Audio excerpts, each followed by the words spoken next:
दोस्तों 23 जून 2024 को उत्तर प्रदेश में एक खबर बहुत तेजी से सामने आती है कि उत्तर प्रदेश पुलिस के एक डिप्टी एसपी को डिप्टी एसपी के पद से डिमोट करते हुए सिपाही बना दिया गया। इनका नाम है कृपा शंकर कन्नौजिया। यह अपनी तरह का एक अलग मामला रहा कि जब किसी अधिकारी को इस तरह कांस्टेबल बना दिया गया हो।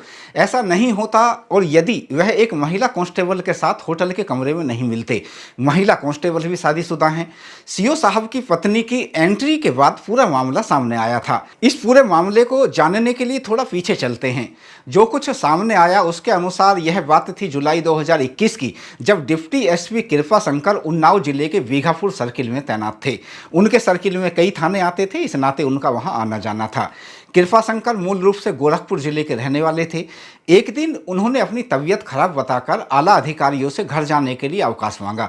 उनके अवकाश को स्वीकृत कर दिया जाता है ताकि वह अपने स्वास्थ्य का ख्याल रख सकें।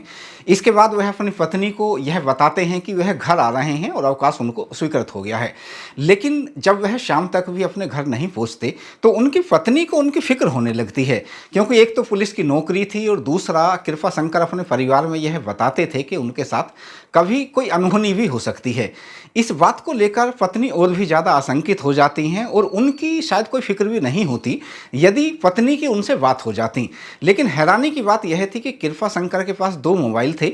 एक नंबर था सरकारी और एक नंबर था उनका प्राइवेट, और यह दोनों ही नंबर उनके नहीं मिल रहे थे। उनके मोबाइल लगातार उनके मोबाइल से स्विच ऑफ का मैसेज आ रहा था। हालांकि ऐसा होता नहीं था, लेकिन जब यही बात अटपटी उनकी पत्नी को लगती है तो इसके बाद वह उन्नाव पुलिस के अधिकारियों से बात करती हैं और उन्हें यह बताती हैं कि उनके पति परिवार के लिए चले थे लेकिन वह अपने घर नहीं पहुंचे हैं।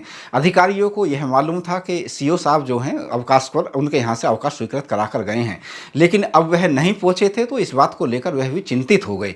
इसके बाद उनकी खोजबीन शुरू हो जाती है और बाकायदा चूंकि स्टाफ का मामला होने के चलते एक टीम का आनन फानन में गठन कर दिया जाता है और वह टीम उनकी खोजबीन में जुट जाती है।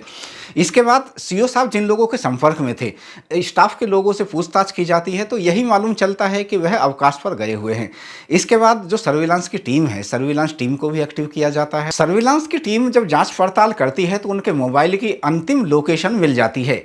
यह लोकेशन उन्नाव से करीब 50 किलोमीटर दूर कानपुर के एक होटल की होती है, जो कि होटल माल रोड पर स्थित होता है। अब सवाल यह था कि वह वहां क्यों गए थे। अब तक रात के 12 बज चुके थे, कोई अनहोनी ना हो जाए इसलिए पुलिस टीम तत्काल कानपुर के माल रोड के होटल में पहुंच जाती है। पुलिस ने होटल के रजिस्टर को जब चेक किया तो वहां सीओ साहब के नाम की एंट्री मिल जाती है। अब यहाँ यह भी खुलासा हो जाता है कि वह होटल में अकेले नहीं आए थे, बल्कि उनके साथ एक महिला भी थी। इसका सीसीटीवी फुटेज भी होटल स्टाफ के पास था, जो कि होटल स्टाफ ने तत्काल पुलिस को उपलब्ध करा दिया। पुलिस टीम ने होटल के कमरा नंबर 201 में दस्तक दी तो सीओ साहब बाहर आए। उसके बाद सीओ साहब को जब बताया गया कि उनकी पत्नी उनको लेकर परेशान है, बल्कि पुलिस अधिकारी भी उनको लेकर परेशान है, तो उसके बाद सीओ साहब काउंटर पर नीचे आ जाते हैं। जब वह काउंटर पर आते हैं, खबरों के मुताबिक उनकी बात उनकी पत्नी से कराई गई, जिसके बाद उनकी पत्नी से बहस भी हुई। इसके साथ ही पुलिस टीम ने होटल के स्टाफ से वह सीसीटीवी फुटेज ले लिया और जितनी भी जानकारी उनके विषय में पुलिस टीम ने जुटाई थी उन सब जानकारी से अपने अधिकारियों को अवगत करा दिया। यह पूरी कार्रवाई करते करते रात के लगभग 12 बज चुके थे। महिला कांस्टेबल के संग सीओ साहब होटल में पकड़े गए। इसकी चर्चा अगले दिन बहुत ज़्यादा हो जाती है और पुलिस विभाग के लिए यह कोई अच्छी बात नहीं थी और यहीं से सीओ साहब के करियर की उल्टी गिनती शुरू हो जाती है। सबसे पहले तो उन्हें उनके पद से हटाकर दूसरी जगह अटैच किया जाता है। इसके साथ ही विभागीय जांच शुरू कर दी जाती है। 1.5 साल से ज़्यादा वक्त तक इस मामले में जांच चलती रहती है और यह जांच कंप्लीट होने पर उसे पुलिस मुख्यालय को भेज दिया जाता है। पुलिस मुख्यालय से जांच पर कोई अंतिम फैसला हो सके इसलिए फाइल को शासन को भेज दिया जाता है और शासन से फिर इस मामले में सख्त फैसला लिया जाता है। डिप्टी एसपी के कृत्य को बेहद गलत माना जाता है और उसके बाद उन्हें पदोन्नत करने का आदेश दे दिया जाता है, जिसके बाद उन्हें 26वीं वाहिनी पीएससी गोरखपुर में कांस्टेबल के पद पर नियुक्ति दी जाती है। और इस मामले की बहुत ज़्यादा फिर से एक बार चर्चा हो जाती है, क्योंकि किसी डिप्टी एसपी को कांस्टेबल बना दिया जाना और उनके कृत्य की वजह से बनाया जाना यह अपनी तरह का अलग मामला रहा। दोस्तों, इस पर आपकी क्या राय है, कमेंट बॉक्स में जरूर बताएं।